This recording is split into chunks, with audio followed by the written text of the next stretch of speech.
The lady in question was like a daughter to me. She had stayed with me for 3 years.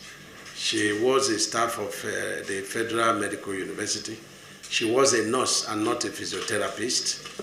And the family and my family are like one family. And she has her medical records in Turkish hospital, being paid by us. She spoke to her boyfriend at the hour of her death and complaining that she was bleeding from the nose. And the boyfriend said, no, you have to report. You say it has stopped. So the boyfriend said, listen, I will not continue this conversation since you are bleeding. It will increase the bleeding. And she told the boyfriend, don't cut the call. The boyfriend cut the call. And 3 minutes later, the boyfriend called again. She was not responding. And even in the morning, she told the boyfriend she was going to bath because she locked her door, you know. So even in the morning, when they broke the door and discovered her dead, the tap was still running, you know. So, but what baffles me, you know, in this country is that everything becomes an opportunity. Now, there is a guest house where her and the second medical person stay. And that is very far from where I stay. And so it means that, God forbid, somebody dies in Ministry of Works, the minister must be accountable to that. Is that what they are saying? Is that they are saying that somebody cannot die? Is that, have they checked the medical records of the lady? Do they know, you know, that this lady was like a daughter to me? But you know, everything goes into politics. But what I say to people, be careful. Life is spiritual. When you want to use the unfortunate death of a young girl to play politics, if we have hands in the killings, it will follow us in our family. But if we don't have hands and you are jumping into it, behold, this is David. I'm a man of full grace. You don't, you know, tackle me anyhow and you go out of it. So be careful when you want to use the death of that young lady.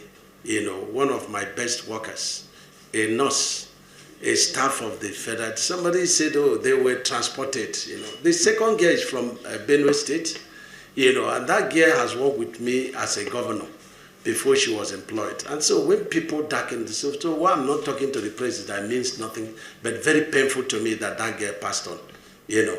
It's very difficult to replace her, you know. And, you know, the parents will be begging them, allow for autopsy to happen. They say it's against their culture. But the question is that if she were a Muslim, will you be insisting that autopsy will happen? You know. But we insisted to our lawyer that autopsy should happen. And we are begging the parents to allow autopsy to happen. And I say, no, it's against their culture. And so we have a stalemate, you know. And only God will resolve it, because I have directed that the corpse cannot be removed until they have done autopsy. But it's very strange why an unfortunate thing that happened, you know, is being made this. Is it that we killed a woman that was giving me injection, you know, or that, you know, was administering drug to us, that live in our guest house, even in my residence in Asokoro? So what sort of rubbish is that, you know?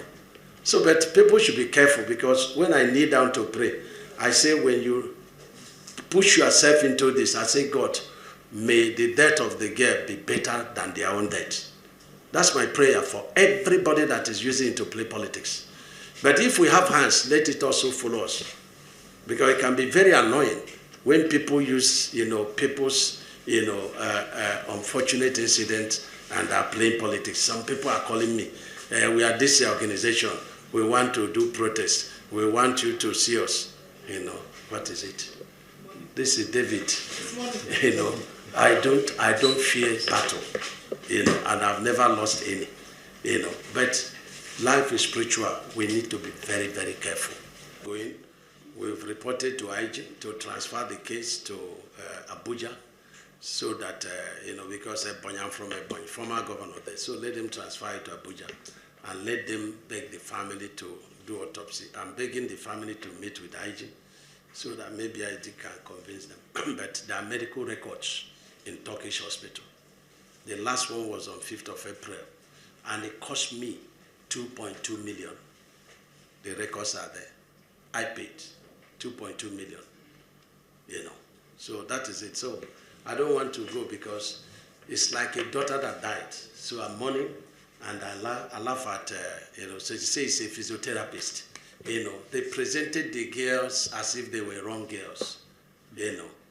These people were inside the plane with me, and my immediate staff. We flew together. It's not as if they even came to a boy differently. We flew together, with them.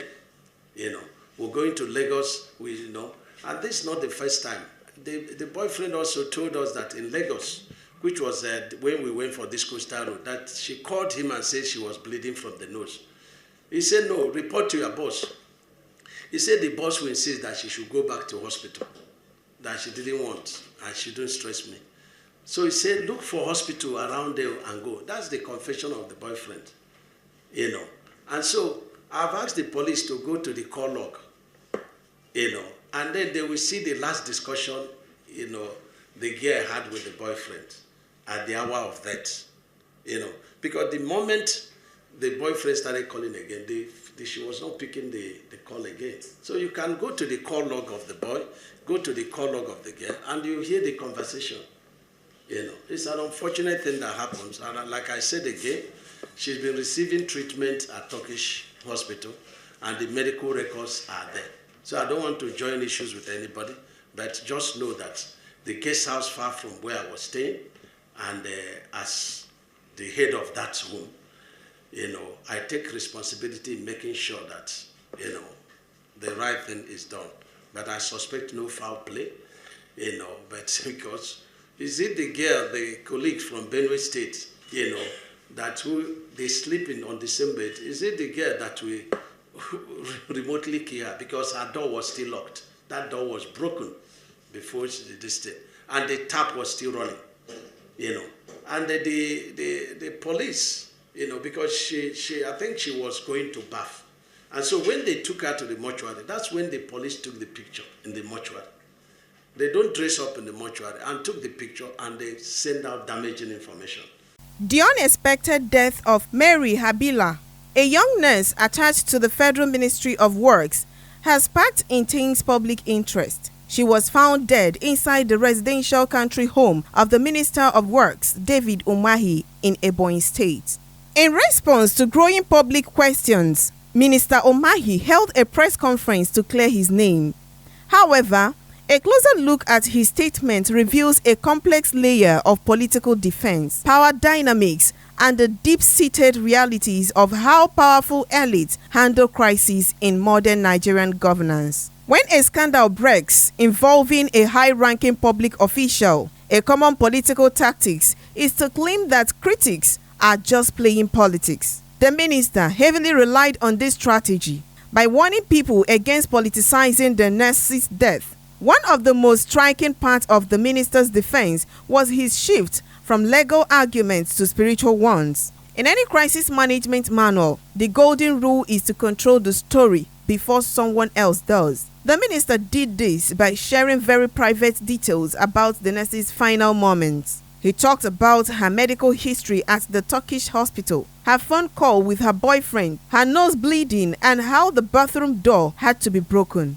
By putting these unverified details into the public space before a full police forensic report is out, the minister essentially built his own conclusion. The political goal here is to make the public believe that this was strictly a strategic health emergency, thereby freeing the host and the property from any institutional or security blame.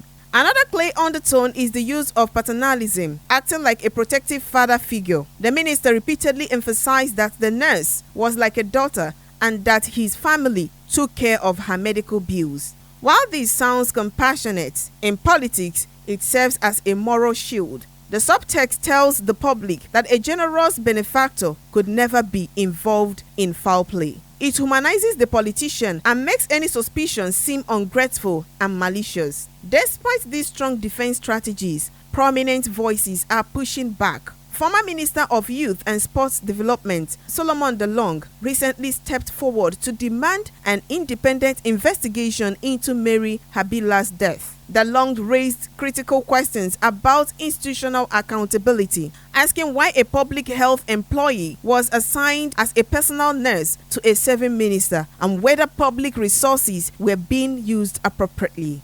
He noted that even if a family signs an affidavit to drop the case, a suspicious death in a public official's home is a matter of public interest and societal justice. This developing situation shows the classic clash in current affairs between political power and accountability.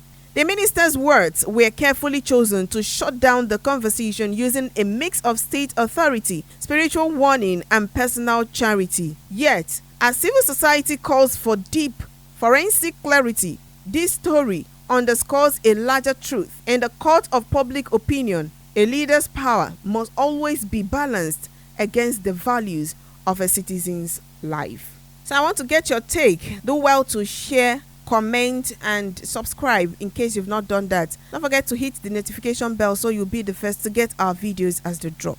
Till next time, please stick to this channel.